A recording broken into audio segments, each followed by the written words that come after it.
వారం రోజులుగా నగరంలో కురుస్తున్న వర్షాలకు వివిధ ప్రాంతాలలో రోడ్లన్నీ వర్షం నీటితో నిండడం, గుంతలమయంగా మారడంతో ప్రజలు తీవ్ర ఇబ్బందులు పడుతున్నారు. అదేవిధంగా వాహనదారులు తమ ప్రయాణాన్ని సాఫీగా కొనసాగించడానికి ఎన్నో ఇబ్బందులు ఎదుర్కొంటున్నారు.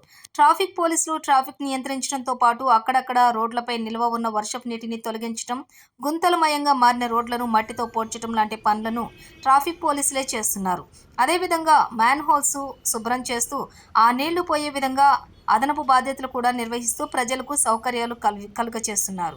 అందులో భాగంగా మారేడుపల్లి ట్రాఫిక్ పోలీసులు నిత్యం జనసందోహంతో రద్దీగా ఉండే జూబ్లీ బస్టాండ్ వద్ద రోడ్లన్నీ కూడా గుంతలమయంగా మారటంతో ట్రాఫిక్ పోలీసులు స్వయంగా రంగంలోకి దిగి వర్షం నీళ్లు పోయే విధంగా చేసి మట్టితో గుంతలను పూడ్చారు. ఇలాంటి సామాజిక కార్యక్రమాలను ట్రాఫిక్ పోలీసులే చేయడంతో ప్రజలు, ప్రయాణికులు హర్షం వ్యక్తం చేస్తున్నారు.